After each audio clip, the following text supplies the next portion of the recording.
বন্ধুরা, একই দুর্ঘটনার পুনরাবৃত্তি ঘটল। দৌলতদিয়ার 7 নম্বর ফেরিঘাটে আবারও একটি যাত্রীবাহী বাস ডুবে গেছে। আপনারা জানেন এর আগে একটি বাস ডুবে 26 জনের প্রাণহানির ঘটনা ঘটে। সেই একই ঘটনা আজকে আবার ঠিক কিছুক্ষণ আগে ঘটেছে দৌলতদিয়ার 7 নম্বর ফেরিঘাটে।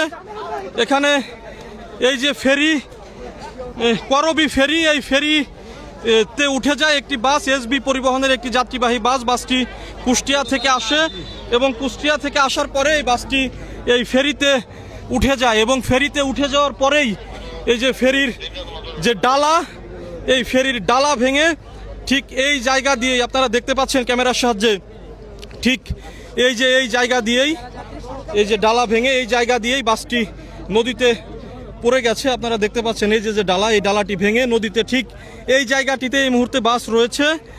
আপনারা দেখতে পাচ্ছেন এরই মধ্যে উদ্ধারকারী জাহাজ হামজা এখানে চলে এসেছে, এবং ফায়ার সার্ভিস, কোস্টগার্ড এবং বিআরডব্লিউটি এর ডুবুর ইউনিট তারা এখানে উদ্ধার কার্যক্রম শুরু করে দিয়েছে। ভাই, বাস কি এখানে আছে?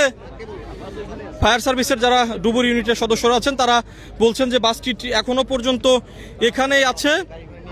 আমরা প্রশাসনের সঙ্গে কথা বলেছি, তারা বলেছেন যে হতাহতের আশঙ্কা তেমন একটি নেই, তবে বাসটি যখন উদ্ধার হবে, উদ্ধার করার পরেই বোঝা যাবে আসলে কোনো হতাহত আছে কিনা। আপনারা জানেন গত 25শে মার্চ এরকম একটি ঘটনা ঘটে দৌলতদিয়ার 3 নম্বর ফেরিঘাটে।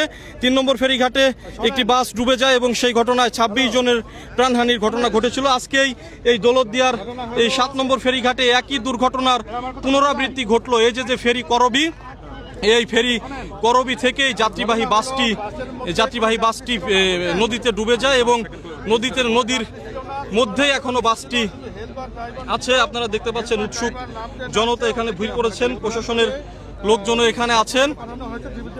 ঠিক এই জায়গাটিতেই বাসটি এখনো পর্যন্ত এই জায়গাটিতেই বাসটি ডুবে আছে। এখানে উদ্ধার তৎপরতা চলছে, উদ্ধার কার্যক্রম চালাচ্ছে।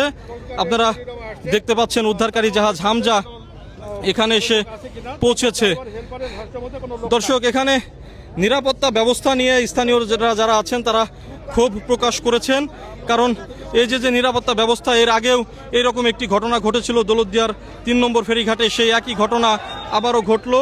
স্থানীয়রা কিন্তু মাঝে মাঝেই ক্ষুব্ধ হয়ে যাচ্ছেন, তারা বিভিন্ন ধরনের স্লোগান দিচ্ছেন যে কেন এই দৌলতদিয়া ঘাটে বারবারই এই একই ঘটনা ঘটে।